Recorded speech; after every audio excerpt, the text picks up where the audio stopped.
Hey there friends, Marissa from Word Tree here.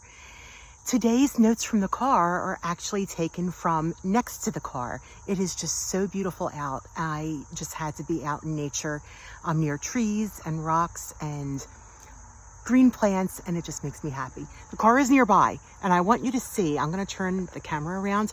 I literally, in heels, climbed through this ditch and over these rocks to find this scenic spot to talk to you. Look at this. That's my car.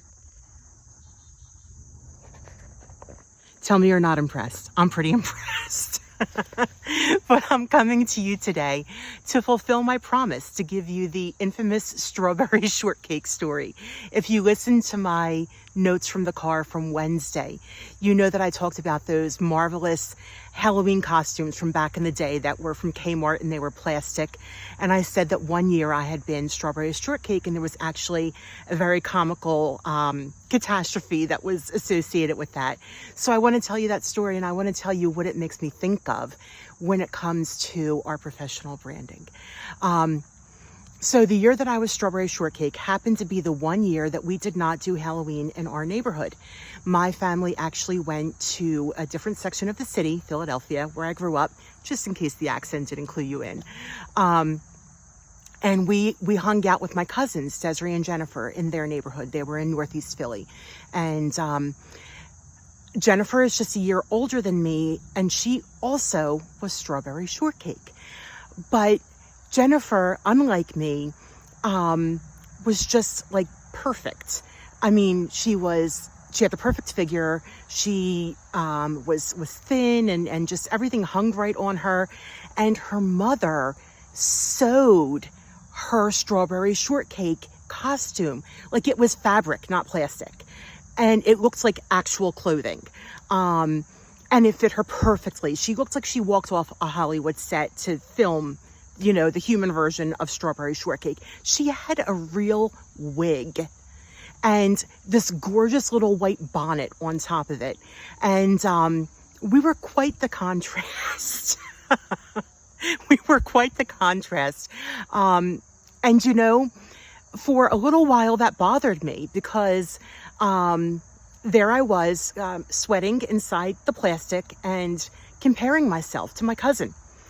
And I realized that when I was comparing myself to her, I was really unhappy. There's a great quote, and I don't remember who said it, but the quote is that comparison is the thief of joy. And I didn't know that quote back when I was a kid and comparing myself to Jennifer in her homemade designer strawberry shortcake outfit. But I knew the truth of it. And I realized that when I forgot about her and her outfit, and I just let myself be my chubby little self running around in that weird plastic outfit, I had fun. I had a blast. And I got great results. Like I raked it in with that candy. Maybe it was pity. I don't know. But I just had so much fun. And so the reason that I bring this up is because sometimes in our career search, it's easy to compare ourselves to where other people are. And I see this a lot when I work with clients who are re-entering the paid workforce after having some time off. And I don't mean off like you went on a vacation. I mean off like you weren't being paid by an employer because you were raising your children, or you were caring for a parent, or you were doing something else that is work, but it just isn't paid in our society. A lot of times folks in that situation will look at their resume or their LinkedIn profile, and they'll feel like they're behind the eight ball in where they should be in their career. Other people were able to advance faster. I see this also, you know, the breeze feels really good. This is not a wind effect tousling my hair. This is actual wind in nature. I see it also with executives, you know, who might be looking at someone who advanced up the corporate ladder just a little bit faster. And I have to tell you that it's nice to look at others for motivation and inspiration, but when it becomes comparison, you're doing yourself a disservice. Wherever you are, whatever decisions you made in your life, You made them with the best knowledge that you had and the best ability you had in that moment. And where you are now is where you're meant to be. Doesn't mean things can't get better or that they shouldn't get better. It just means that you shouldn't beat yourself up. And you shouldn't think that there's something wrong with you for where you are now. There is nothing wrong with where you are now. You are not behind the 8 ball. You don't need to catch up.